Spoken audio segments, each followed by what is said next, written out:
Hello, everyone, and welcome to the Dawn Show with Jimmy Gallon and Timmy Quart. My name is Jimmy Gallon, and this is my brother, Timmy Quart.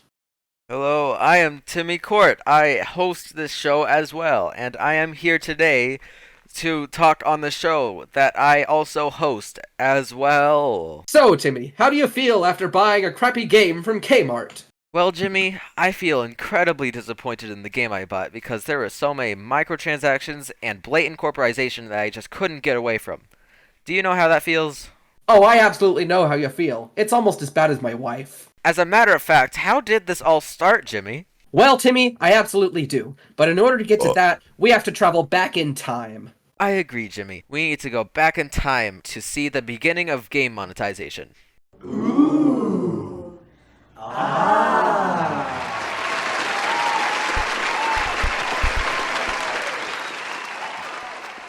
Yeah, open it up, Jimmy. Let's go. Oh, heck Are you yeah, ready? Timmy. Let me flip the switch. You ready? 3, I'm ready, 2, Timmy. 1. Whoa.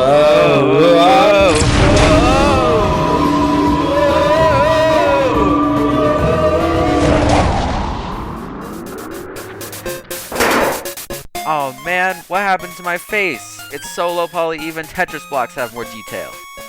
Don't worry, man. You're just ahead of the curve. Too many edges, but still ahead. Anyway, Timmy, what were you about to say about how games used to make money? Once upon a time, there were arcade machines. For a long time, these were the only video games you could play. But they didn't last long, did they, Timmy? No, they did not, Jimmy. Eventually, people got these games to work on your home TV, creating home consoles.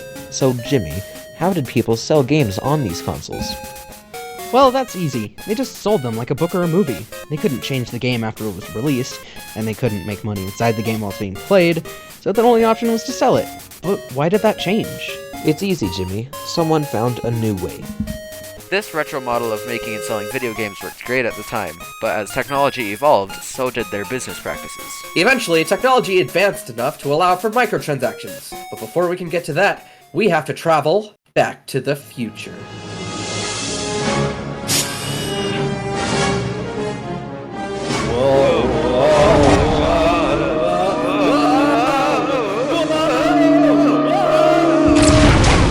Oh man, I missed my handsome face. Not gonna lie, I liked your ugly mug more when it was low poly.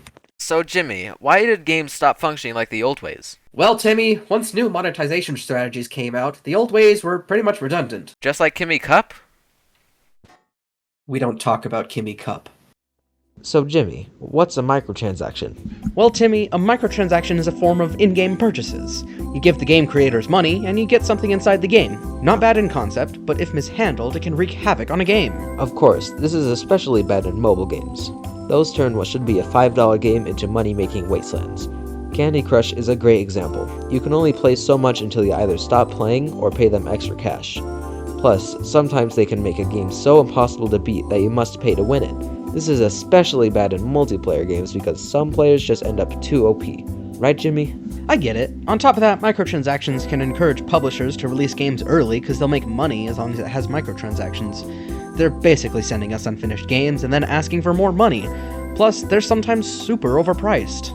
Oh, absolutely. Have you seen the TF2 Manco store? Those are expensive. You could get all the weapons and hats for less than a few bucks on scrap.tf. Right? Is there much worse out there than microtransactions? Of course there are, Jimmy. But first, we need to go somewhere.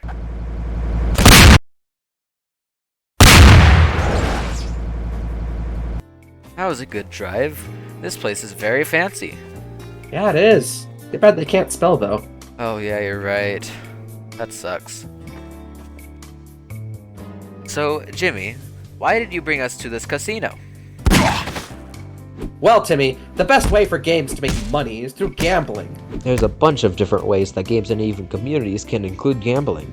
For example, loot boxes. The idea is that you pay for a chance to unlock something that you want with no guarantee.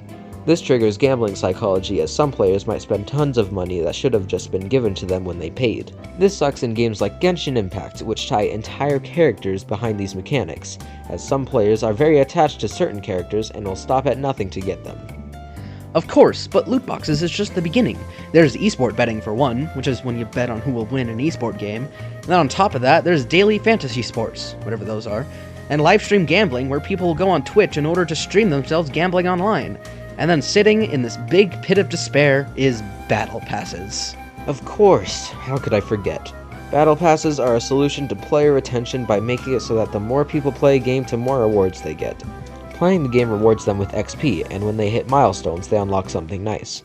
The problem is that using these is usually behind a paywall. The content inside is pass exclusive, and any items you don't unlock are gone forever. This design forces players to grind at the pass even if they don't want to.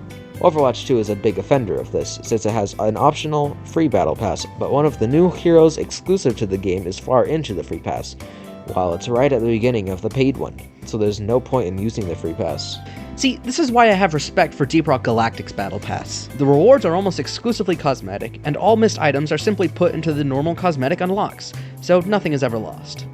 There's one last thing I want to talk to you about today. But first, we need to go to the big shots.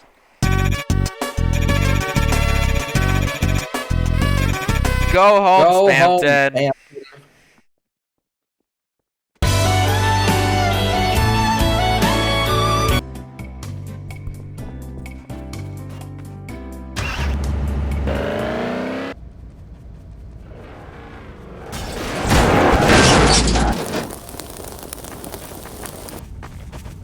Oh, now this is a place that can spell. Ow! Ah, my leg!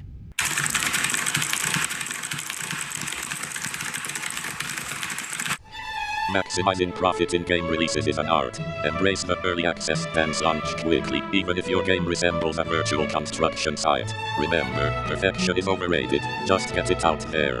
Keep re-releasing, slap on a groundbreaking update sticker each time, and voila. So, according to this AI, businesses will manipulate game releases and smaller studios to make money. So, what were you gonna say about studios? Right. Well, studios have a way of manipulating game releases to make extra money. What they do is that they change a couple minor things about a game and then re-release it for the same price, justifying the new release with the small DLC, cosmetics, or graphics. Skyrim is infamous for this, as it has released 17 times over its entire life, and it could re-release even more. But there's something else too. AAA studios will often release games early in an unfinished state just to get it out of the door. These studios are too big to care about making a good game because they'll get their money back anyway. Cyberpunk 2077 is a very great example of this. On release, Cyberpunk was unplayable due to the bugs, but it still made money. But even though it made money, the community quickly died down, only being reignited when Cyberpunk Edgerunners released and came back to a much more playable game. But even still, everyone remembers how it launched. So is that it, Jimmy? The end? No, there's still one final boss. Studio buyouts. A studio buyout happens when a larger company buys out a small studio to use for profit.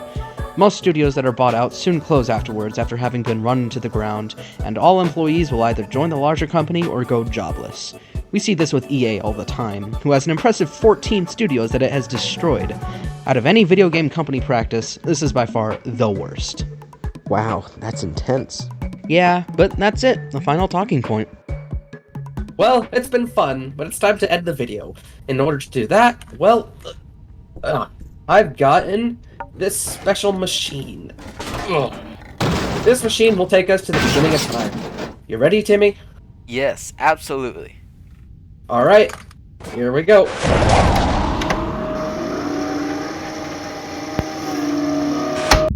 And this concludes our episode of The Dawn Show. Thank you all for watching, and we'll see you again soon. Bye-bye.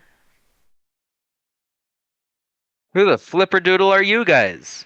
We're you from the future.